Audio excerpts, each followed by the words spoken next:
People who grew up in third world countries, what was the biggest shock for you when moving into a developed country? 1. Toilet paper. Toilet paper everywhere. You don't have to bring your own to a public restroom because there's one in every store here in America, and it's free. 2. Restaurant service and food abundance. You asked for a medium well steak but was slightly overcooked. You send it back to the kitchen and you get a new one cooked for you, and the server even apologizes for it. 3. Black people, white people, Asian people, people with natural red hair. In my 15 years living in a small town in Central America, I saw maybe 2 black people, a handful of white people, the one Chinese restaurant owner, and 0 redheads. Now I get to see all kinds of people from all over the world, with different experiences and backgrounds. It's kinda neat. Just how much of my mind was previously occupied by machinations of keeping my family alive. Like always subconsciously running through the drill of what to do in the event of an armed hijacking or house break-in, and being super vigilant around people and in various places, no matter the time of day. I felt like at least 10% of my mental capacity has been freed up for other more productive thoughts like appreciating beauty and freedom, planning a prosperous future and trusting that the sense of security my family and I feel isn't just a ruse. Maslow's hierarchy of needs in action. It's encouraging to know you can concentrate on your happiness more now. The first world can really take its comfort and safety for granted. My wife's first time in the US, she burst out laughing at how a 4-way stop worked and just couldn't believe people actually followed the rules. What's annoying at 4-way stop signs without lights in the US is not someone barreling past the stop out of turn. I've seen that maybe once in over a decade of driving. It's when someone thinks they're being polite by giving up their turn. No frick you, you're next. We're expecting you to go next. It costs us all time if you don't go next. Not getting suspicious when a stranger talks to you on the street. I can't get over it. I get anxious every time, but people in Canada don't seem to mind at all. Where I come from, when a stranger approaches you, you note the frick out. When I was in the Marines, I had a friend that was from extreme rural Africa, so we took him to 3D shows and such. He had been in the US for around 6 months, but even things like TV was an amazing luxury to him. Someone in the group picked up one at a pawn shop off post and gave it to him, and he was just amazed that someone would just give him a TV. Something nifty. He had it set up so direct deposits would go to an account his village had access to. His salary as an E2 in the Navy made his family semi-royalty in the village. Grocery stores like Walmart, Publix, and Kroger, huge and vast, have air conditioning, massive variety and tons of stuff I have never heard of. Huge culture shock to me and my father in 2001 since we had no major grocery stores in Bosnia at the time. Publix rules. That things would get fixed. I had a vending machine in my dorm building. It broke down and said, well crap, guess no more vending machine. Absolutely flabbergasted when I saw the machine repaired and working. In my school, we have vending machines in the cafeteria. My money got stuck inside and I was told I could call Coca-Cola for a refund. They asked me some questions, and they sent a person to fix it, and they're mailing me 2 coupons for free drinks. My roommate's co-worker is from Guatemala. He says the one of the best things about the US is that when you call for an ambulance, one actually shows up even if you aren't rich or important. Oof, that's sad. The quality of the public infrastructure, and how respectful city planning is with pedestrians. Sydney is full of beautiful little gifts in the shape of shortcuts, stairs, parks, pathways, everywhere. It truly is a joy to just walk through the city. Also, dogs are more polite than people where I come from. Sydney is the first Western settled city I visited last year, and I can't thank my lucky stars enough that I am moving there permanently in a few months. The one thing which baffled me is how there is an absence of petty crimes and how the shops in the city center were not worried about displaying their wares outside their shops. There was no risk of someone stealing those tiny stuffs. Also at night, the shops were just closed with their glass doors. No extra iron shutters with multiple locks and stuffs. I visited my cousins in the US once. I was surprised that your houses don't have walls around them. There were only those fences at the side and back that pretty much anyone can jump over. Where I live, the only houses who don't have walls surrounding them are those in compounds or subdivisions that have roaming security guards. Paid security guards, not volunteers like the neighborhood watch kind of thing. To the people asking, I'm from the Philippines, but it's interesting to see that other countries carry this tradition practice. Not really a wealthy family, but not really a from dangerous neighborhood. It's pretty standard here to have at least a 2-meter tall concrete walls if you have middle income, but those poor ones just settle with barbed wire. Safety when walking on the streets during night. When in Brazil, I used to wait for my wife on the bus stop from college, as she usually left college around 2200 hours. It was dangerous. We used to live on a central zone, and her college was also central, in Ireland. If she leaves a party at 3 o'clock, I don't get concerned at all. So great to live without being afraid. It took us about 1 year to relax. This happens a lot in South America. I'm from Chile and is the same. We as women can't walk at night alone. It's dangerous. How little theft there is. I was always told to always mind my bag and make it clear I'm holding it tight. Now I can freely leave it beside me, sometimes not even look. I've had friends leave a purse on a table in a restaurant and I made jokes about how easy it would be to steal it. Just a lot more relaxing in public due to less theft. Another one is how less physical fighting in schools there is. From a young age I was always told if someone hits you, hit them back harder, but when we moved to UK my dad told me before my first day of school, if someone hits you, tell the teacher. Even from a poorer area in New Zealand to Australia, in the schools here, they leave their school bags outside the classroom. It's so strange. When I went to school we had our bag under our seat, between our feet if it wasn't actually being worn. That being said, every time I'm in a crowd I'm thankful for the basically non-existent pickpocketing and stuff. Being able to walk around the city while using my phone. If I use it where I live, I get murdered, violated or kidnapped over a phone. Honduran. Giant grocery stores are full of food and always fully stocked. Coming from Ukraine to USA in the 90s, my entire family's jaws dropped for hours. My dad's from Munich and my mom's from Krakow, and the stories about their childhoods are sometimes so different because of that. Like my mom will tell you how oranges were a delicacy that you only had for special occasions, while my dad will be like, oh, when we were bored we used to throw them at each other for fun. The discipline in driving. In my country, even when the signal light is color red, they just brush it off and continue accelerating. F-king morons. How old the houses are. I was expecting modern construction like in my country, but instead saw old buildings which, ironically, valued more than even the more modern ones. Old buildings are often closer to the city center, so it's also location. Plus they may have historical value. The postal system. The logistics of delivering millions of letters to millions of homes on a daily basis is astonishing, especially at that price. The idea that I can send a letter across the country and have it reliably delivered the next or possibly even same day is truly impressive. I am astonished at this, and I have always lived in the US. We majorly take our postal system for granted.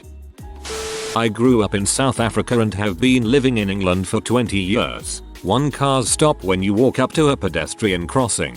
2. Double glazed windows are really good at keeping the warmth and the noise out. 3. I can walk around at night without thinking I'm going to get shot or robbed. 4. There are only a few people on building sites and the buildings get built in a quick and organized manner. 5. When things break, someone will come and fix it. I could go on all day. These are just the humble observations of a saga living in northeast England.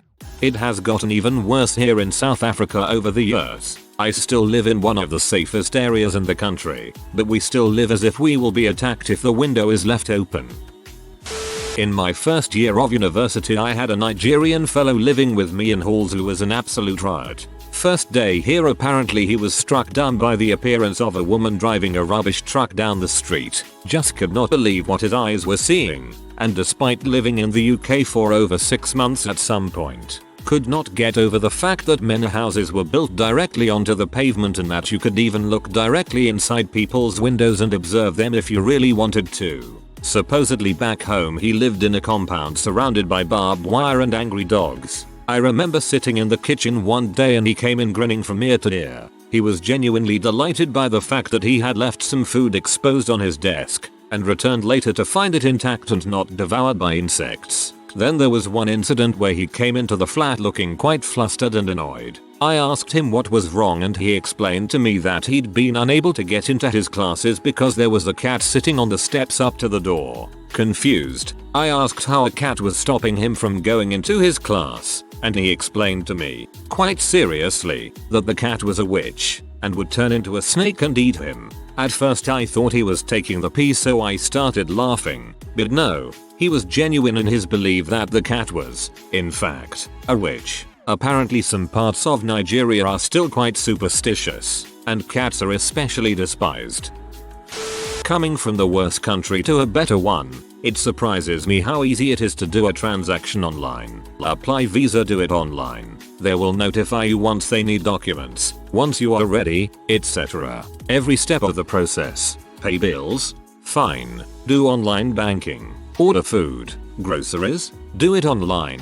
Call for delivery. Schedule for appointment? Call. Do it online. Meanwhile in my country, you need to do all this physically. Fall in line for hours. Registration done. On to the next step. Payment. Oh no. You need to go to the bank. Collect the receipt and come back here. You want to do it online? Good luck with the crappy websites and slow internet. I could go on and on. It's day and night comparison. First off, a lot of people here think UAE equals cheap labor, slavery. This is totally irrelevant to my main comment and I already addressed this one below. No need of further arguing. I replied and I rest my case. Yes, with regards to this, PH is improving but it is still way behind compared to other countries and I am talking first-hand experience. I could give a long list of examples which you can see from my below replies. Never will I think that Germany and Japan are lagging in terms of online transaction as well. It's ironic in a way since these two countries are famous in terms of technological advancement and durability, machines, appliances and such.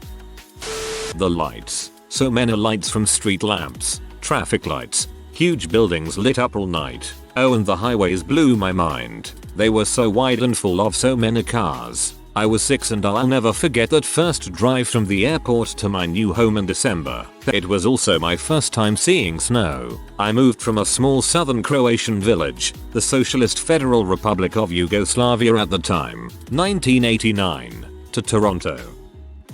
I visited Germany once with my family. We were about to cross the road when a Porsche came racing through. Living in India, we experience daily traffic mishaps and there is negligible concern regarding pedestrian safety and courtesy. So we were actually shocked when the driver literally halted to a stop and insisted on us crossing the road. There was no traffic light, no zebra crossings, nothing, and we actually were used to letting cars pass by before walking. So this was the biggest shock to us.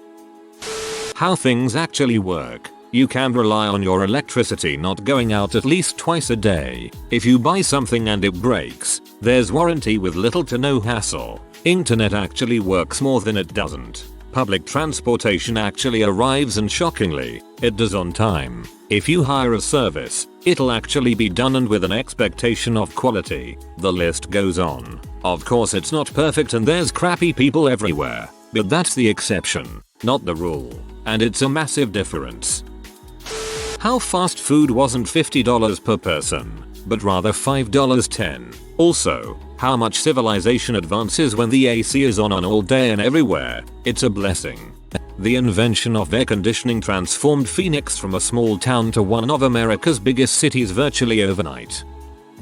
This is a bit of a cop-out that I answer because I usually live in wealthy countries, but I lived in a small town in Bolivia for 18 months and the two unexpected things that got to me when we left was cars everywhere, going to the toilet without it being an ordeal, and seeing your reflection. Such a weird thing. We lived in grass roof huts, so the only time you'd see your reflection would be in our tiny mirror. There's no glass or bathroom mirrors. I'm not vain, but it was very strange to suddenly see what I look like all the time. I had lost about 25 kgs, 55 lbs, while I was there, so that was even stranger.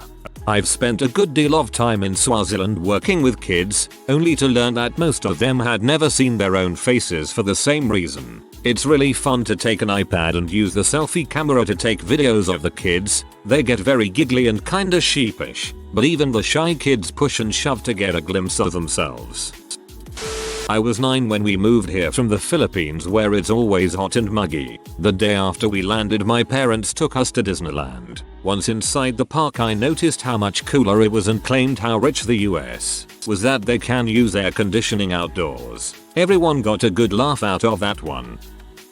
What the word hope really means. Moved from a Southeast Asian country as a working but near poverty class family. I always had thought that was it, living in a slum-like neighborhood. Get a crappy job while doing frick all every day. Knock up some poor girl before we got to adulthood. Then just give up, hoping that I don't contract any random plague or contagious illness due to an unsanitary environment, and kinda waste away the rest of my life because we were poor and lived in a developing country. 13-year-old me looked at the world with this grimy shade of filter. It felt like this purest sense of shittiness. When we moved to the US not longer after, it was the first time that I realized life didn't have to be that way. Even though we were still poor back then and we barely could integrate to the society, we finally landed somewhere better. It really did make me realize what it means to look forward to a better tomorrow. It feels good to be saying this out loud on the internet. It would be really awkward to share this thought anywhere else, since friends and family members from back home would see it.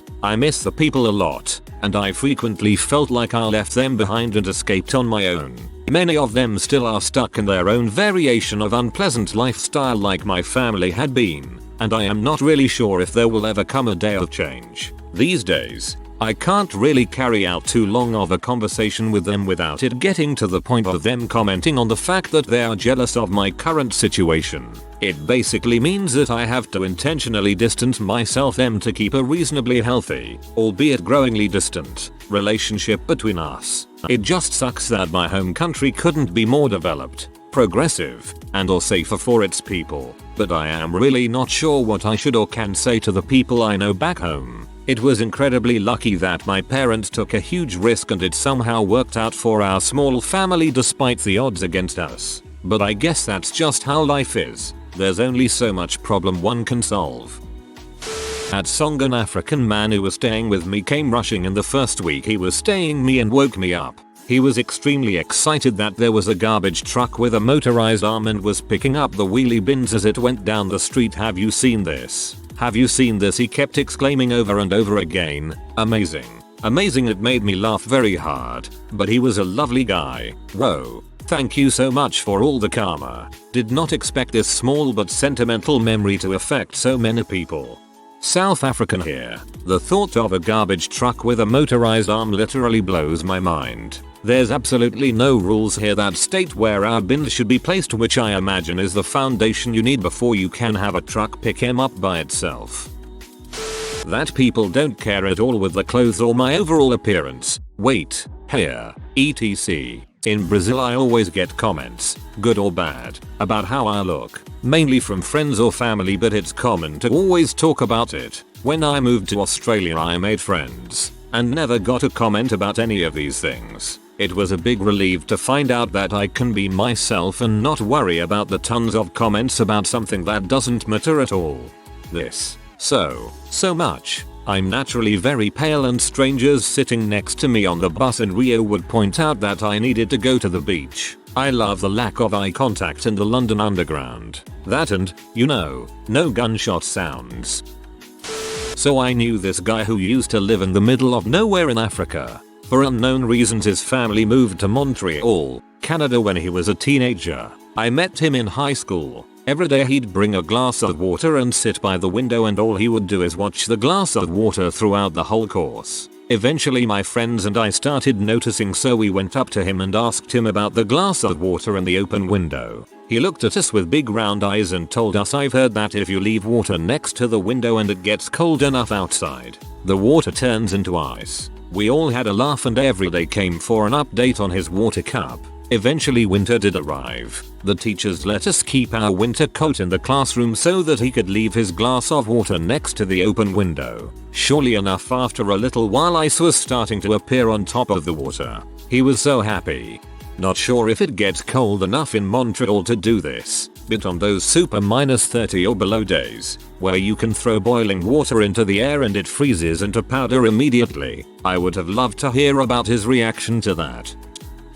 There wasn't too much of a disparity between what I knew and what was directly spoken to me compared to what was portrayed in media regarding the United States. However, the biggest and most glaringly obvious difference was how easy and common a thing it would be to have someone of another ethnic or racial background within arm's reach. My younger self, being more accustomed and familiar with brown skin, walking around Miami International and seeing so many beautiful and new tones of skin was shook. Not me, but I heard about a couple here in Spain who offered a home as a temporary retreat for minors who were about to be sent back to Africa. Can't really remember the details. It is, in fact, a program called Vacations en Paz for Sorority kids. Children spend a summer with Spanish families. Thanks to you Hopeless Wonder 147, you Priceless Planet and you Neuropsycho for filling me on the details I forgot about. One of the youngest kids took back with him a faucet, believing it would pour water whenever needed. That is terribly depressing. Most shops close early in the Netherlands compared to my origin country, Malaysia. Even house doctors' clinics close in the weekend, which was unbelievable to me at that time. To meet family members or close friends, we have to make appointment at least 2 weeks in advance, whereas in my origin country, it's normal to just show up at your family member's or friend's house with just a single call on the same day or few hours before. Sometimes people just show up unannounced and still being welcomed, even at very odd hours. I am now well adjusted to the custom in NL. I moved from South Africa to the UK and the fact that you can actually live off minimum wage is just incredible. Pay rent and bills, buy food and slowly furnish your house. It's phenomenal. Also, the fact that most of the UK-born citizens think this is a terrible place to live is just beyond me. I always get asked why'd I leave sunny South Africa to come to this shithole. They just don't understand how good they've got it. People only compare their lives to what they see around them. You could be in the most prosperous, safest, most advanced nation to ever exist, but if your neighbor makes more money you will still complain. Everyone's always inside their houses. Back in my country everyone would always go outside. You could see kids playing, old people talking to each other, there's always people outside. Because of that I made a lot of friends. I wake up every morning to see my friends just sitting there outside of their houses, and we would greet and then walk around our neighborhood to meet our new friends, and then we'd talk or play basketball. It was fun. It was much more fun. Then I moved to Japan. I thought just like in my country, kids would always be outside, and I thought I could make friends easily with the neighborhood kids. Turns out, everyone is always inside. The whole neighborhood felt like a ghost town. There were no kids hanging out outside. The place has so many houses, but it felt very empty. Then it hit me. I missed my home. I became homesick. I had no friends. Every day I'm always inside the house, and it was the most boring part of my life. Then it became depression, and just got worse and worse. It has been 6 years. I have a job now. I'm always at home. Bought myself guitars, PS4 and a computer to make myself occupied. But I prefer going outside, meeting and talking with friends, rather than this kind of life. I still miss my previous home. I still miss my previous life. When I first came to the Netherlands, I took the train from Schiphol Airport to Rotterdam. As I was sitting in the train, wondering how a country could be so flat, a guy that looked like an obvious beggar approached me and told me something in Dutch. I told him in English that I do not speak Dutch. Without hesitation, the guy proceeded to beg in fluent English. That was such a cultural shock. Even after all these years in the Netherlands, I cannot speak Dutch all that well. Not for lack of trying, but because Dutch people absolutely have no problem switching to English instantly the moment they realize I am not a native speaker. To be fair, the Netherlands has a higher literacy rate in English than most English-speaking countries. A Dutch friend told me that if you're under the age of 40 and can't speak English, you're basically shamed for it. If you are new to the channel, you can subscribe. I publish new videos every day. Until then, check another video.